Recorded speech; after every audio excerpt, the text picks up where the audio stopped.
Our universe is filled with secrets and mysteries. What? Many questions to be answered.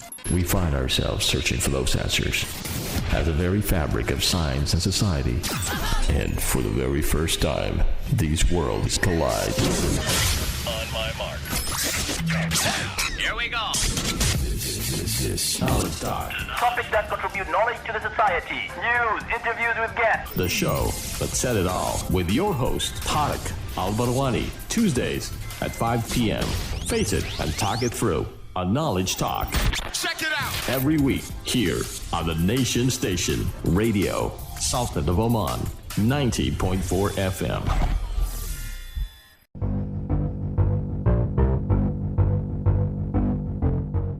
Assalamu alaikum, good afternoon, and welcome to Knowledge Talks.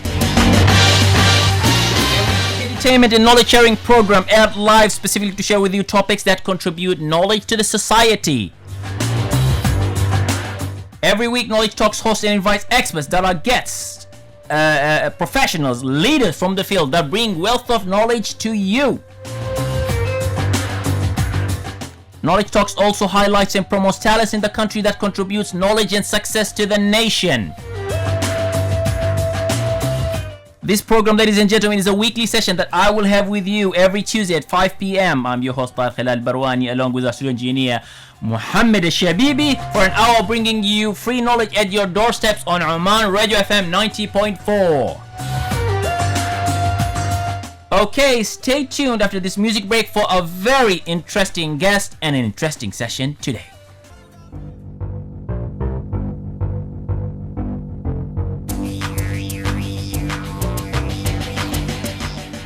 Welcome back to Knowledge Talks, ladies and gentlemen. I'm your host, Tariq Al Barwani, along with our studio engineer, Muhammad Shabibi, with you here live today on Oman Radio FM 90.4.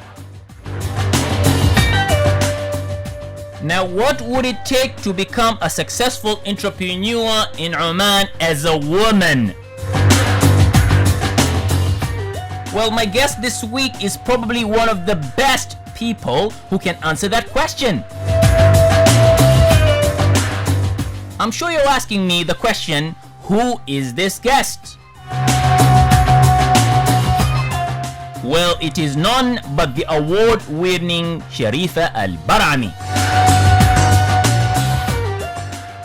Sharifa Al Barami is the executive partner and co-owner of Al Jazeera Global Services and Investment, who is actively involved in supporting SMEs and entrepreneurs in Oman and is actively engaged in sharing knowledge in social media. Sharifa is an entrepreneurship development consultant, mentor, and businesswoman with a track record spanning over 14 years in both public and private sectors, ladies and gentlemen. Recently, Sharifa was selected among the 30 Omanis for the National CEO program.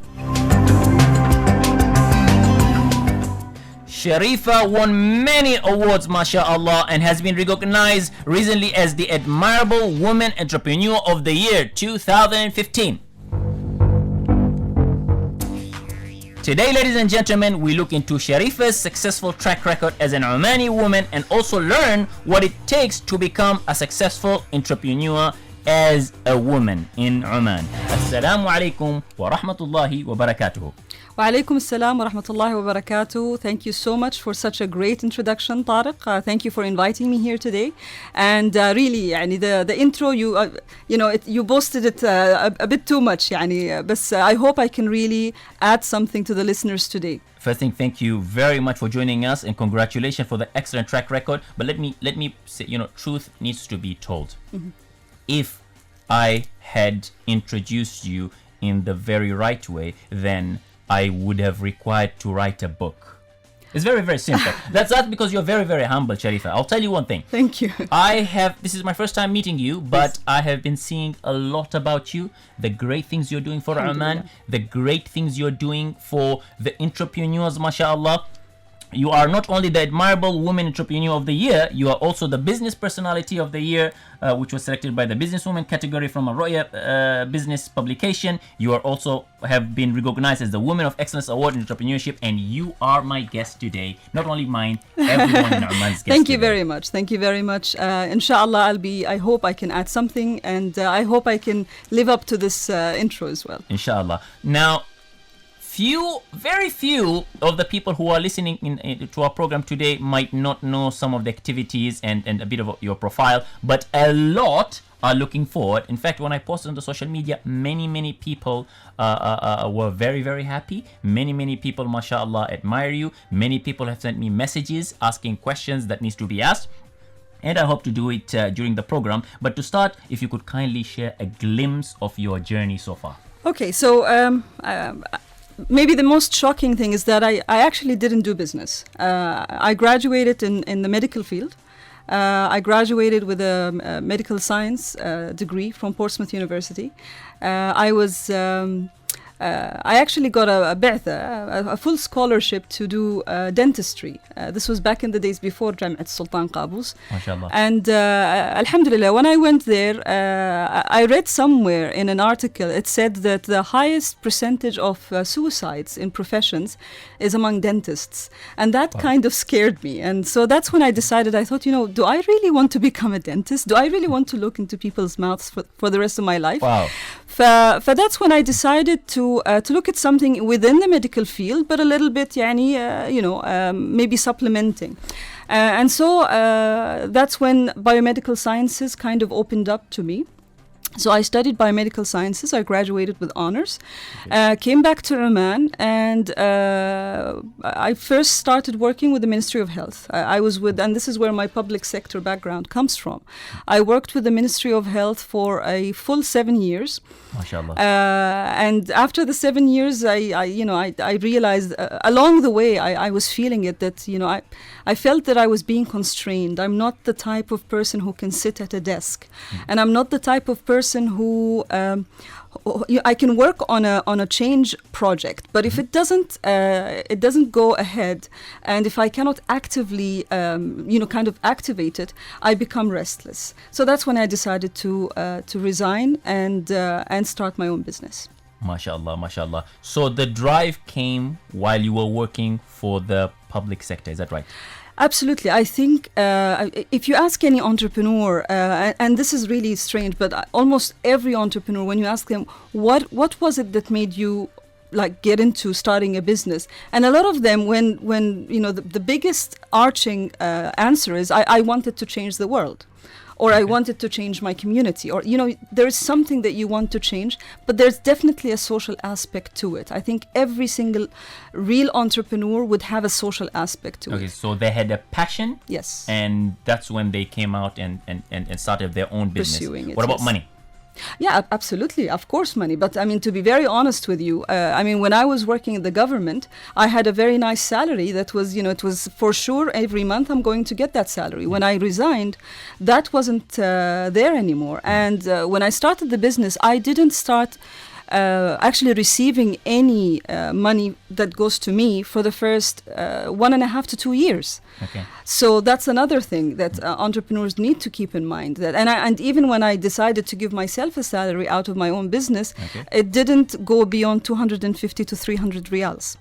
So you can imagine, from receiving something like 700 riyals on a monthly basis, and then suddenly you have made the choice to only take 250 or 300 riyals.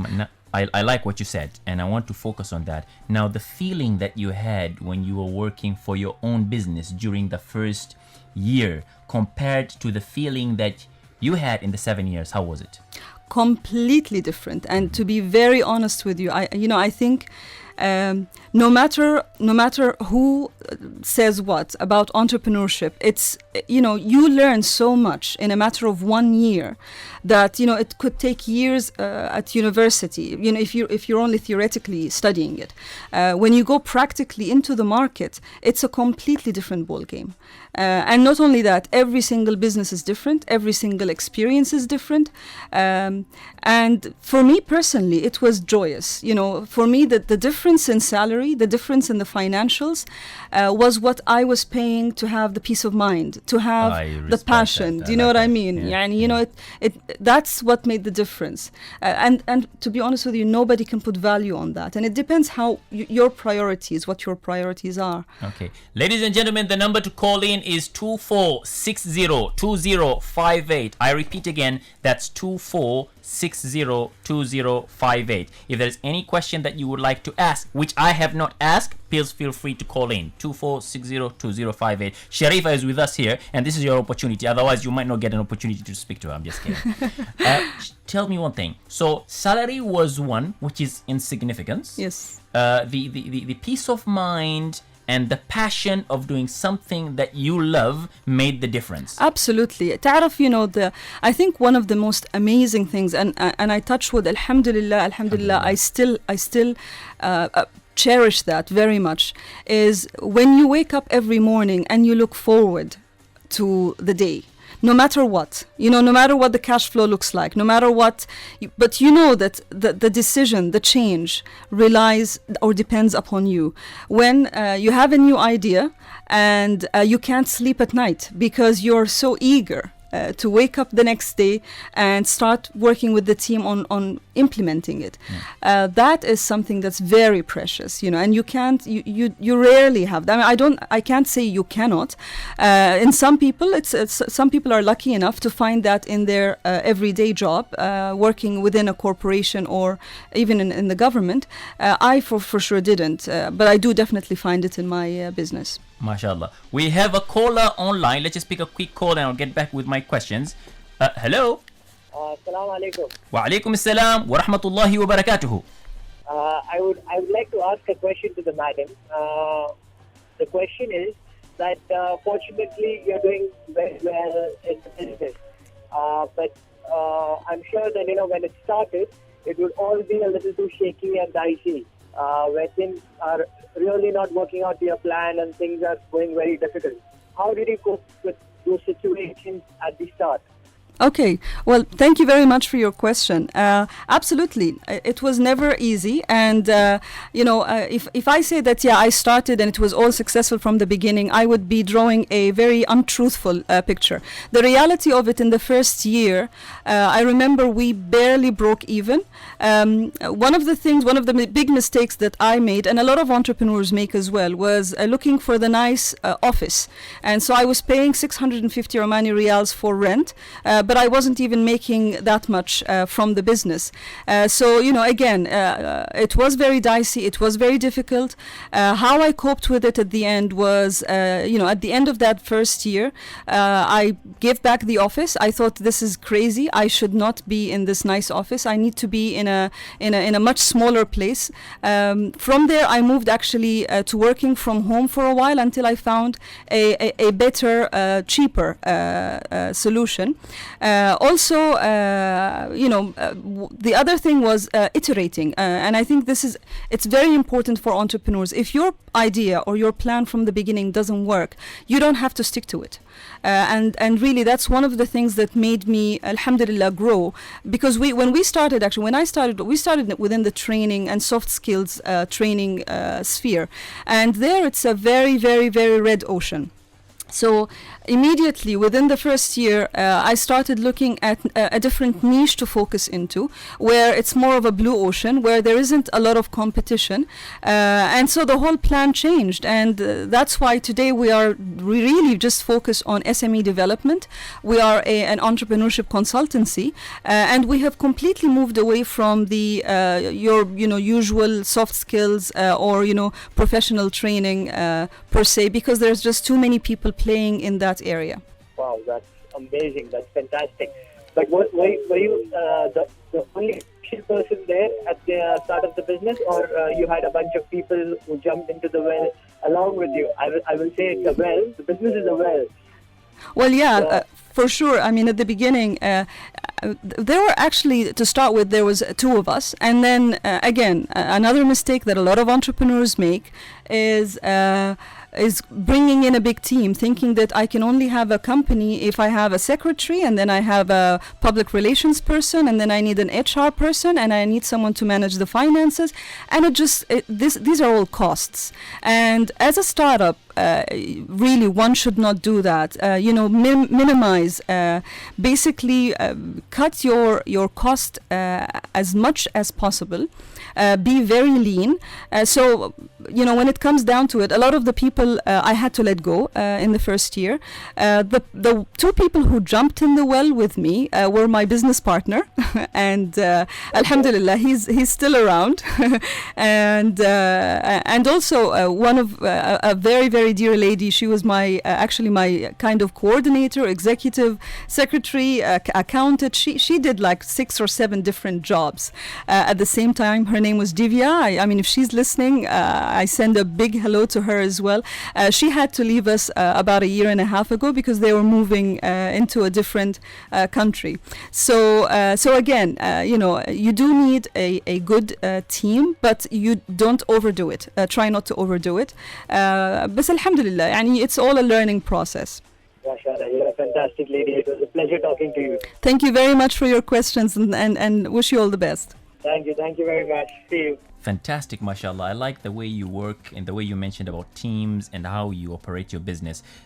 Talking about teams, so you think it's a very, very important to have the right players in your organization, right? Absolutely. I think one of the things I've learned is that number one, you need to hire very slowly but fire very fast, because it could be detrimental to your business.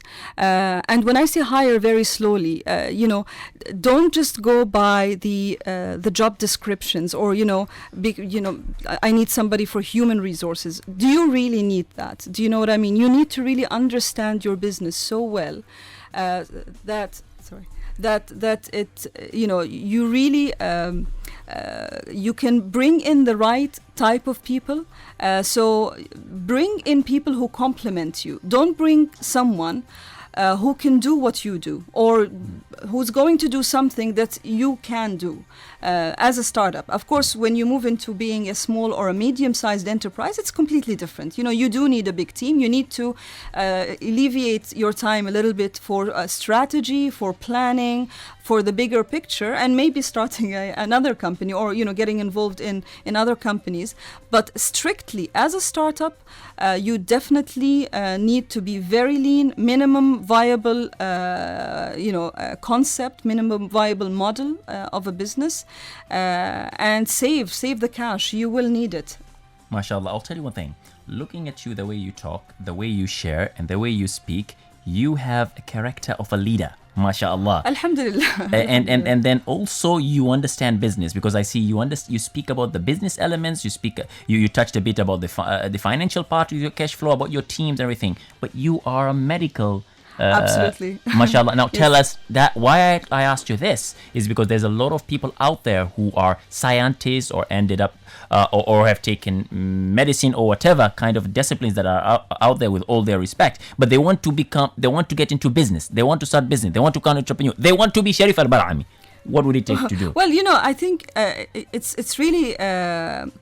I read a research, actually. There was a piece of research that said most of the successful entrepreneurs, a lot of them, do have either engineering or some kind of science degree. And it's not surprising because, when you're doing a scientific degree or medicals, any sciences or engineering, you have to do the mathematics, you have to do the physics, the chemistry, the details, and then you have to have an analytical mind. You have to be a problem solver. And I think these are one of the most important skills of an entrepreneur, is to be a problem solver and to be a builder. You can structure the solution in your head before actually building it. So I think that really helped a lot. If there's someone out there listening and who has a science or engineering background and would like to start a business, I would say definitely get into it. You don't have to know everything. You will learn it. Bring in people who can can complement you. If you don't know much about the management side of the business, focus on the strategy, on the structuring, on the problem solving, and bring in someone who is very much, very knowledgeable in managing the business itself. And can complement you as well to get the Absolutely. business up and running. The most important thing, as you said, I think probably also is be passionate and know your business very well. Go out there and make a difference. Definitely. And then you know what, Tariq, nowadays it's I think if anyone says I don't know, I think it's just unrealistic, because nowadays you can just open you go online and you can find all of the information you need. So if you want to learn about management, finances, accounting, how to manage the people in your company, everything is online. So just continue learning. I think that's the beauty of it. And for me personally, one of the most the biggest benefits, I would say, from starting the business is this self-learning journey that doesn't stop. It continues, and every year, there's always something new to learn. Again, and I would say again to the person who starts a business, if you want to start a website, you can try and do it yourself. There's nothing wrong with trying to do it yourself. It only means you will learn something new. If it doesn't work, you have learned how not to do it next time. And if it's very urgent that you need something more professional, then bring in the professionals. But I would definitely advise them, first and foremost, you try and get into it first. Because even when you bring in the professionals, you always need to know a little bit more about what's involved. Do you know what I mean? Yes, indeed. Even when you hire someone, if you don't know what's required within that domain, they could be working on something completely different. Or they can overcharge you as well. Absolutely. Yeah, you're asking for a service and they're going to charge you a lot of money. Absolutely. And you won't know. But if you know it and you speak their language and with some bit of a jargon, they might say, oh, let me be cautious here. Absolutely. Now, tell me one thing. You mentioned something which is very, very powerful, very, very useful and valuable, which is now you've got the internet and Google and so on of search engines, and thanks to the accessibility of devices that are out there, which is an online university is there on the internet. Does one need to take an MBA in order to start a business? I don't believe so. Personally, I don't believe so. I mean, I think again, an MBA is an MBA, and it is at the end of the day, it is accreditation. However, you can learn so much online. You can. In fact, when managing a business is very practical. So I mean, even if you do an MBA, if you've never started a business, when you start the business, it's completely different. Do you know what I mean? Yes, completely different. And I actually very much agree with you. I think the degree of MBA teaches you within the organization the different functions that are there, how they work. Yes. But when it comes to entrepreneurship, it's a different ballgame. Yep. Why I asked you is because you are a great example of a successful entrepreneur. And many people would like to know and have asked me a question, do I need an MBA? And for me, instead of going and getting different references, here is Sharifa Al Barami gives you a live answer which is practical so people can learn. Ladies and gentlemen, the number to call in is 24602058. That's 24602058. Okay. You are the executive partner and the founder of Al Jazeera Global Services and Investments, right? I'm the executive partner. I'm not the founder. I'm the founder of, Al Jazeera Global Services and Investments is a group with 3 different functions. Okay. So the one function that I founded was the Al Jazeera Technical Solutions, which is now it's the management consultancy. And then we have also facilities management and we have procurement. Okay. What does it do generally, the business? So that's what the business does. We do three main functions. Okay. We do facilities management. One function of the business is facilities management, which is the Al Jazeera Global Services and Investments. And then the second one is procurement. So, different clients require certain goods to be delivered to them. And that's that side of the business. Locally and globally? Mostly locally. We have not ventured globally yet.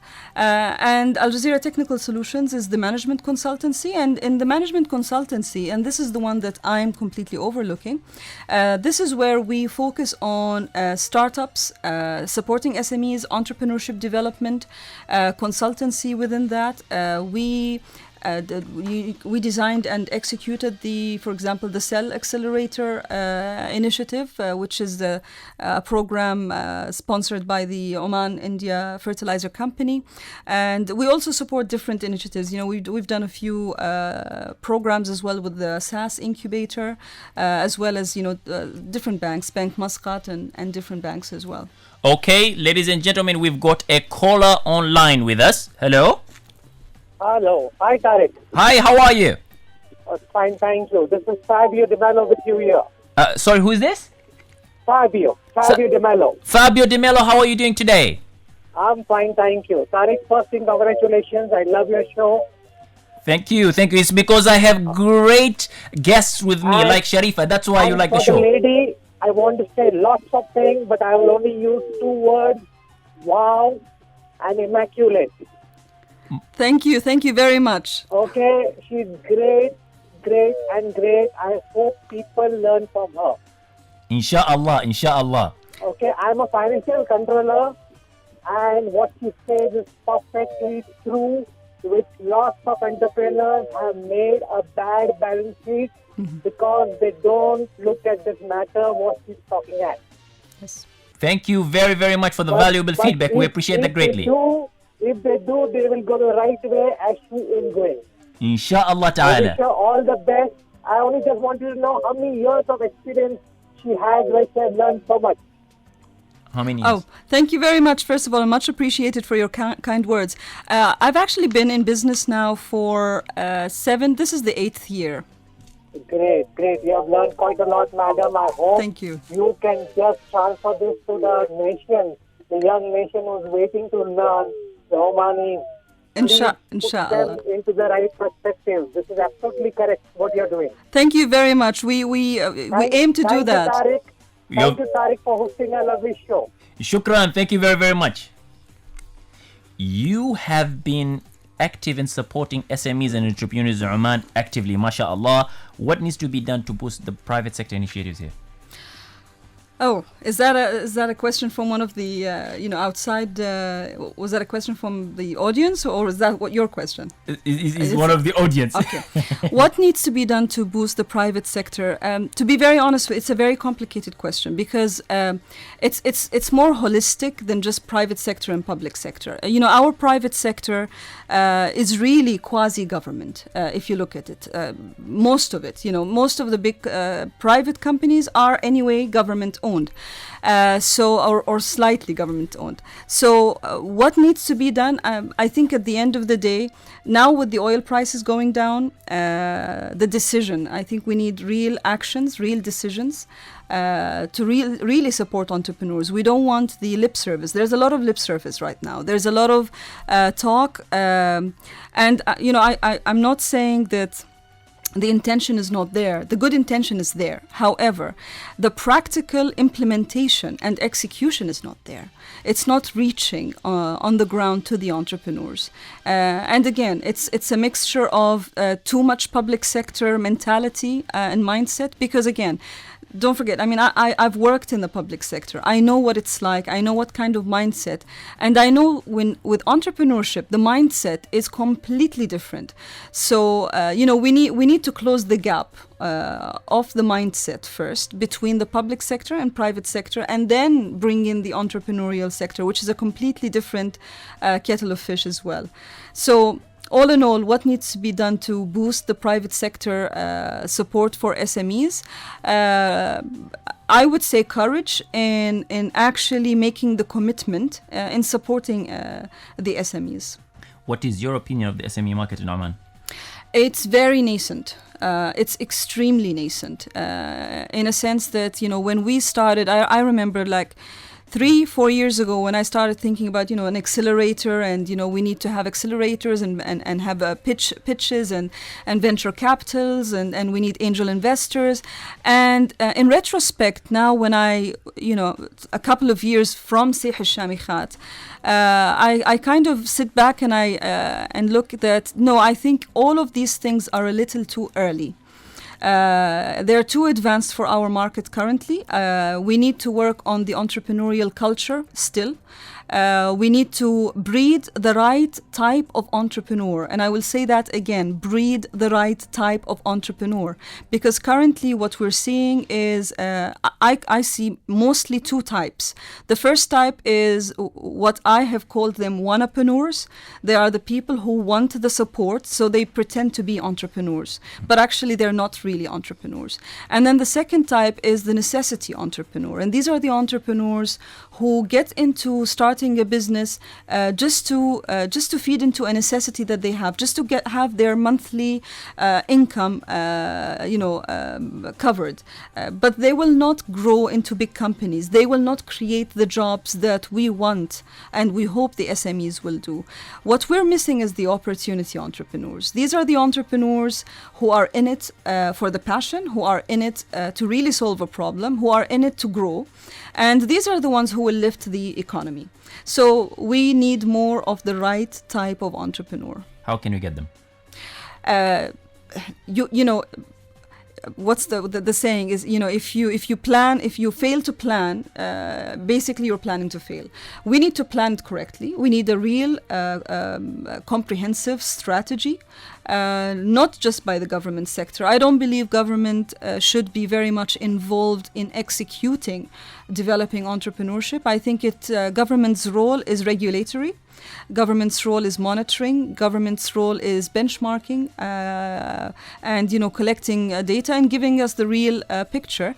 But it is the private sector's role to develop that side of the economy in entrepreneurship. So really just the correct strategy, the correct players,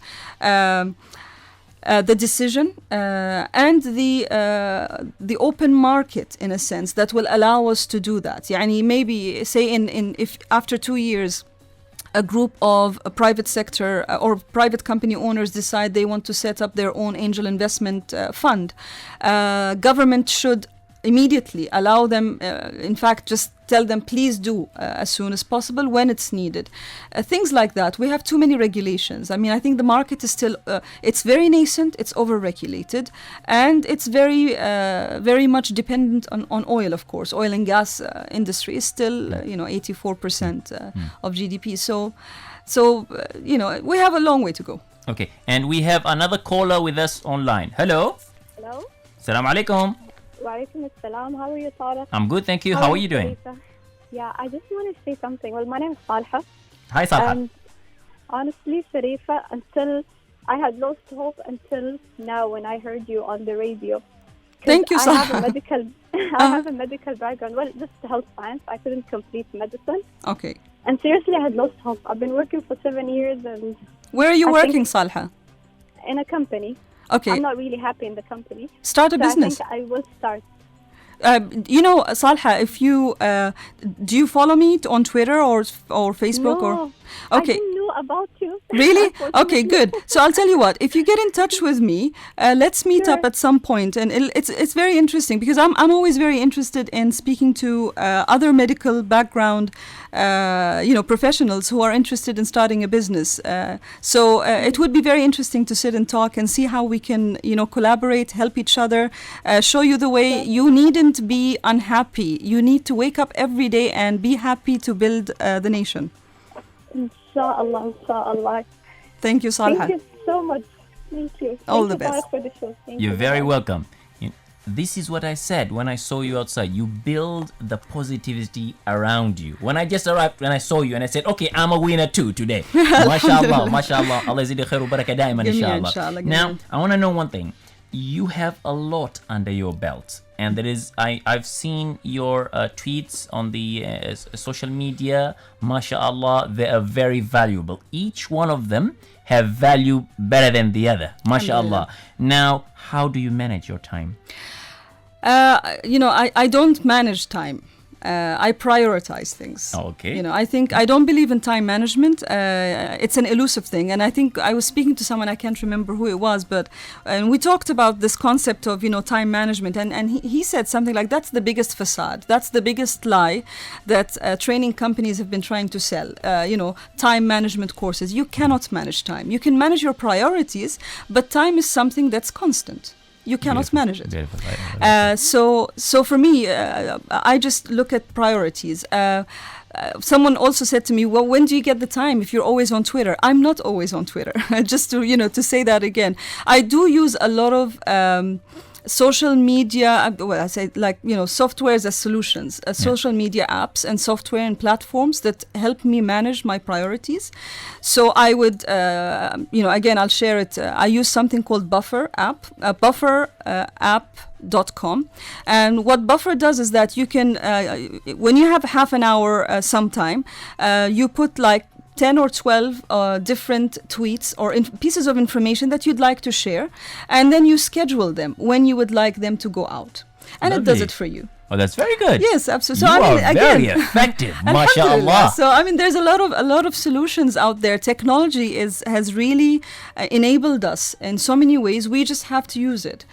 So that's what I do. Mashallah. And how many hours do you work in a day? Oh, it depends. It depends on the project. It depends on the passion. Some days it could be 12 hours. Other days could be 2 hours.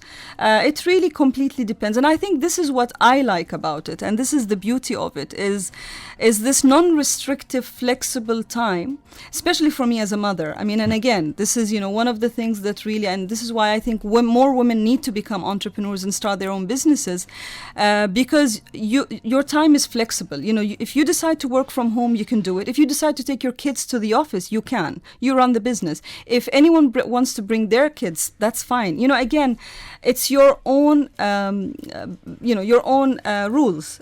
You said the own rules. Yes, absolutely. Yeah, absolutely. Yeah. So.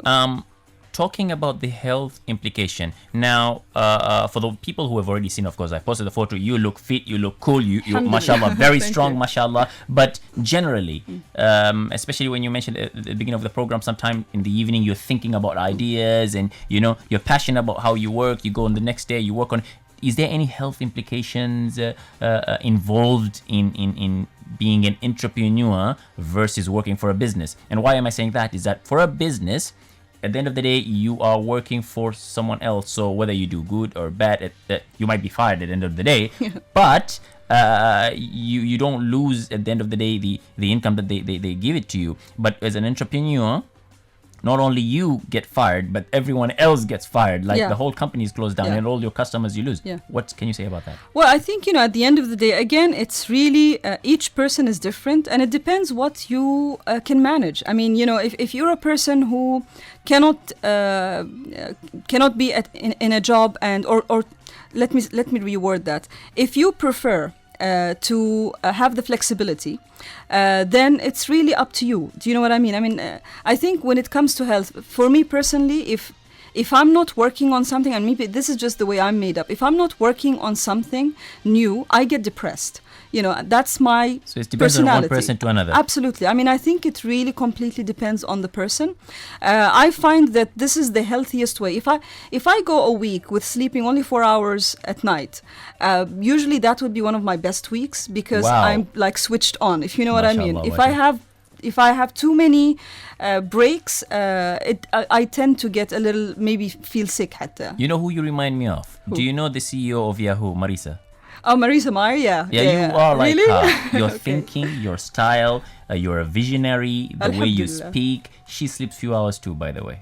If you check out the latest Forbes article, Yes. she wrote about how she manages her business. Yes. She sleeps few hours. It's surprising. A lot of people. I mean, I read the biography of Margaret Thatcher, and again, Okay. that's another person who she used to only sleep like 3 to 4 hours per night. And a lot of people, and again, I say there's no right or wrong. It really depends on how you have been created by God. So I mean, this is how you're built. Yeah. And I think, as you said, to add on it, I think passion plays a very important role. Absolutely. Because if you're passionate, if you love something, then you forget everything else. Absolutely. If you're working for a business and you don't like it, tomorrow is work, when it comes weekend, it's weekend, and all that kind of thing. Yeah. But if you are working for your business, when it comes weekend, no, I don't want weekend. Or when you hear there's Tell a me long about ijazat it. for Yes. Eid, say no, we want a shorter one. Is that right? Absolutely. You know, when they announce vacations, our house, we get so miserable. We're like, oh my God, 9 days? Are they serious?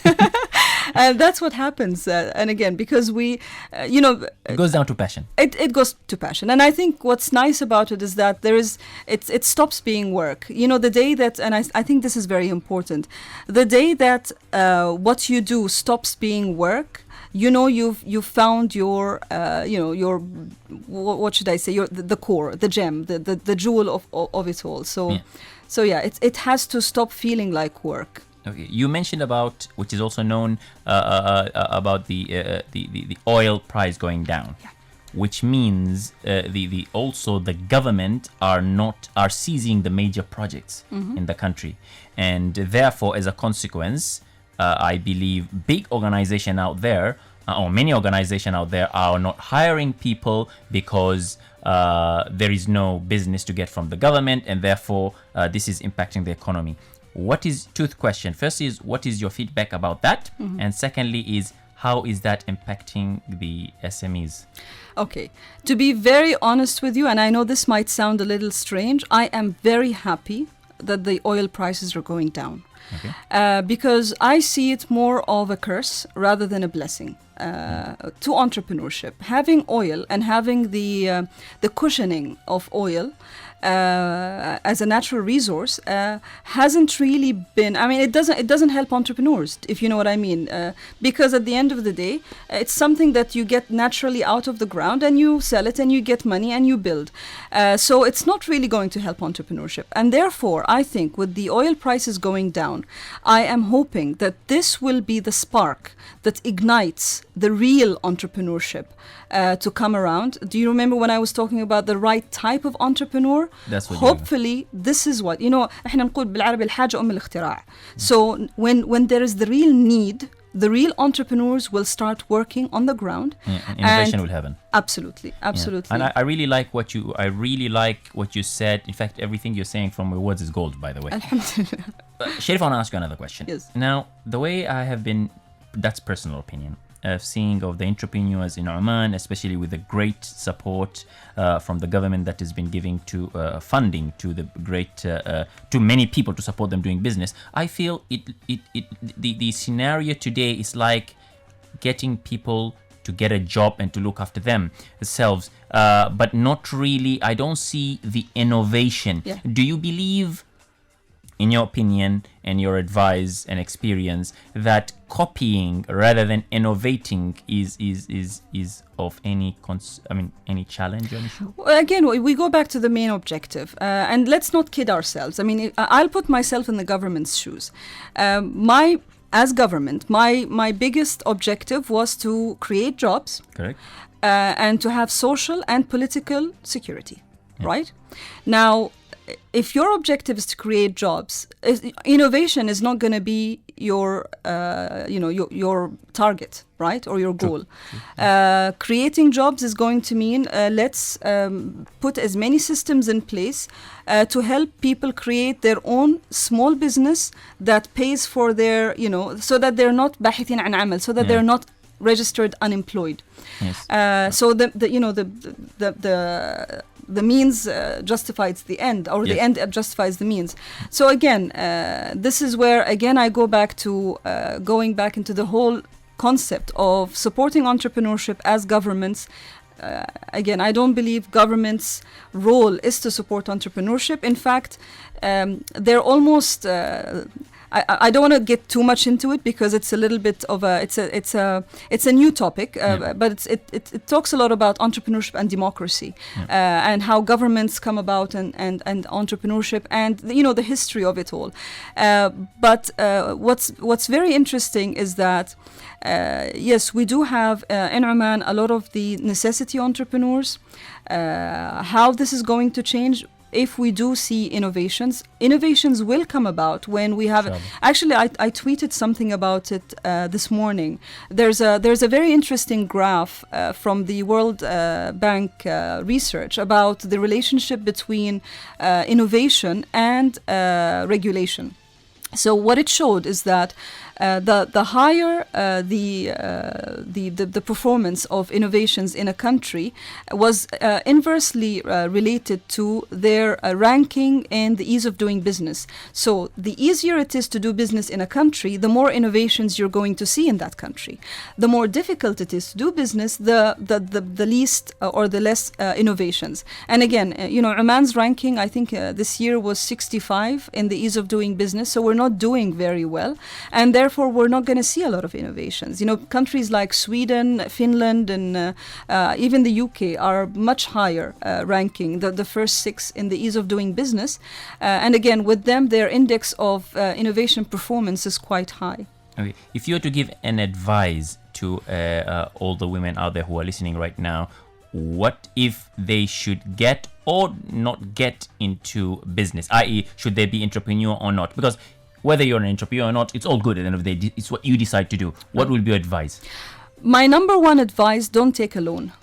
Oh, good. Seriously. The banks are going to be very upset with you today. Not only the banks, even Al-Rafd is not going to be happy with me. But to be very honest with you, I think as a startup, getting a loan is probably the biggest mistake you can do, because at the end of the day, you are very unsure about everything when you start the business. But the one sure thing is that you've got to pay that money back. Yeah. Right? So again, yes, get a loan, but not in the start of the business. Get a loan when you are scaling up. And there's a very big difference between startup phase of the business life cycle and scaling up into growth. Get a loan when you know exactly what you need, how many people you need, what their jobs are, you have their CVs in place, and you're ready to pitch to investors. That's when you get money, because you know for sure you have validated your concept, you have customers waiting in line to order, and you know that the money is going to come in. But for God's sake, don't start with a loan.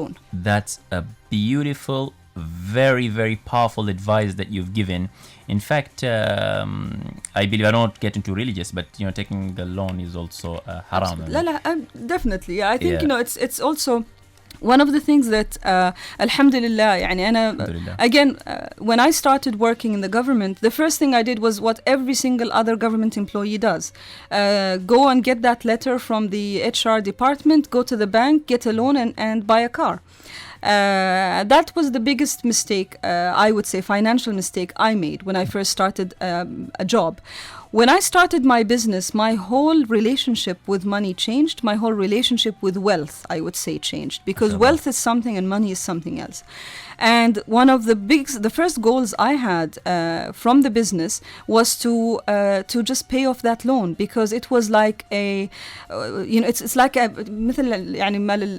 like someone hanging me, having a sword on my neck every day. And alhamdulillah, by the 4th year of the business, I paid off that loan. I have no loans whatsoever to anyone or any entity. No wonder you're shining and you're blessed. I can see the glamour in you, mashallah. Alhamdulillah. And now, so let's say someone says, okay, fine. Then where can I make money from? Where can I get money from?